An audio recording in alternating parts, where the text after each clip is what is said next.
Of the 7 billion people on Earth, roughly 6 billion own a cell phone, which is pretty shocking given that only 4.5 billion have access to a working toilet.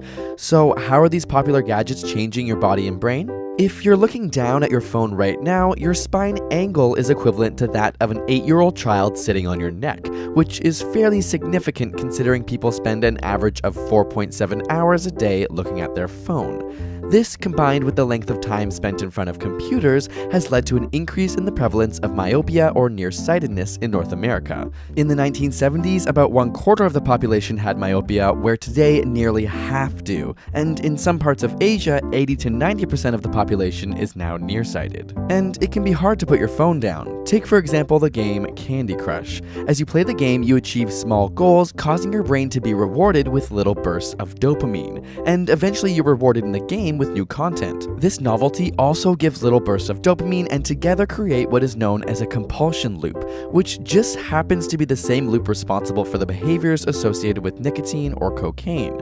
Our brains are hardwired to make us novelty seeking, and this is why apps on our phones are designed to constantly provide us with new content, making them hard to put down. As a result, 93% of young people aged 18 to 29 report using their smartphone as a tool to avoid boredom, as opposed to other activities like reading a book or engaging with people around them. This has created a new term, nomophobia, the fear or anxiety of being without your phone. We also see a change in brain patterns. Alpha rhythms are commonly associated with wakeful relaxation, like when your mind wanders off, whereas gamma waves are associated with conscious attentiveness. And experiments have shown that when a cell phone is transmitting, say during a phone call, the power of these alpha waves is significantly boosted, meaning phone transmissions can literally change the way your brain functions. Your smartphone can also disrupt your sleep. The screen emits a blue light which has been shown to alter our circadian rhythms, diminishing the time spent in deep sleep, which is linked to the development of diabetes, cancer, and obesity.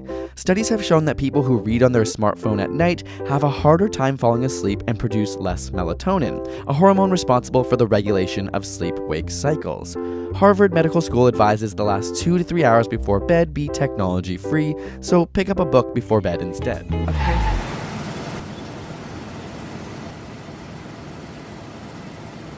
We really should do something about this. Here we have a man who's chosen to Instagram his apple pie a la mode. While he fumbles through the filters, his ice cream has gotten a la hot and the pie a la cold. As you can see, this street performer's drawn a crowd to watch him do his thing. But instead of just enjoying the show, it seems everyone's decided to make a documentary. Notice this unreasonably attractive couple enjoying a reasonably priced Italian dinner together. Social networking instead of working on getting to know each other better. How does that filter taste your taste? Since your dessert has gone to waste, when do you think you ever will wanna watch this portrait juggling film? You know you want to touch each other. Doesn't that feel good? He's my brother. Get off the phone. It's gonna be okay. There's no need to be afraid. It doesn't love you. It's gonna die one day. The government is probably spying on you with it anyway. Here we have a stereotypical teen forced to endure family game night. He's stereotypically texting and missing his mom. Demonstrate a carousel ride. Little Ethan here is celebrated being the center of the universe for 1 year. But the world's greatest dad is more worried about Facebooking it than actually being here. Let's listen in and see if we can get some context. Please hurry, we're at 382 Pine. He has the nerve to make a phone call. It's such a pivotal moment in his friend's life. How could you be so disengaged while precious memories are being made?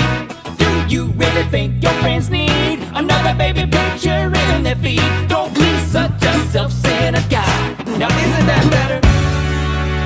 I think he just died.